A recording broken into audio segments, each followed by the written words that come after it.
Oh, hi. I didn't see you there. My name is Ash, and when I set out to design the teen program, it was very important to me to foster a sense of belonging inside of our teens and give them tools for becoming who it is they already are, who it is they're meant to be. One critical way that I foster a sense of belonging and create safety for becoming is through non-judgmental approach to both our teens' personal lives and the things that they bring into the space with them, and how it is that they approach text and Jewish learning. How do I know that I have succeeded in this non-judgmental approach? They bring what's going on with them, and it's personal and it's safe for them to do so. Another place where this manifests is in our approach to text. So when our learners were filling in this chart of the 10 Kabbalistic Sfirot, at a certain point they were curious about how to understand the concept of balance.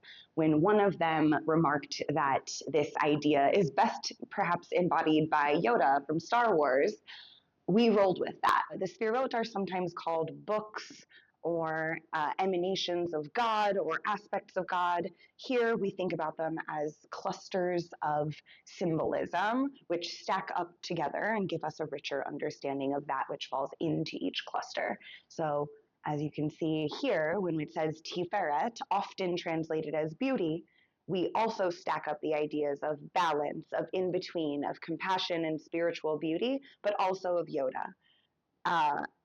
You can see a couple other places here where the concept of loving kindness is embodied by Luke, and the concept of strength through rigid structure is embodied by Anakin. We ended up naming a Star Wars character or concept for each of the 10 Sefirot that helped the learners understand through a lens of something they care about what it is these symbolic clusters can mean.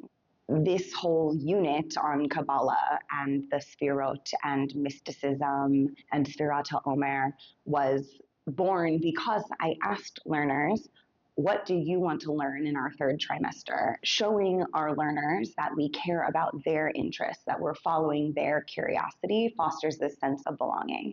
And furthermore, I was so excited to have this idea of Kabbalah to lean into because Jewish mysticism is something that provides another lens or another framework for how to move through the world that begins with Torah and Halacha and continues through this spiritual lens. Each learner was provided with a notebook and a clipboard. Their notebooks contain their private thoughts that I want nothing to do with, but they live here. And on their clipboards, I have sheets and sheets of reflection questions for each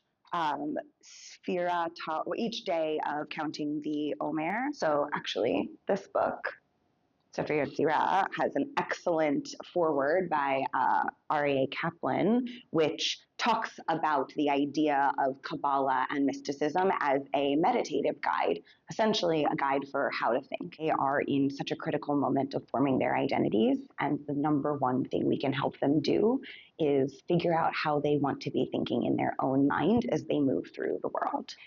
In conclusion, Torah, Jewish mysticism, and the way that Makom approaches text all are tools that allow our learners to become who it is that they are meant to be.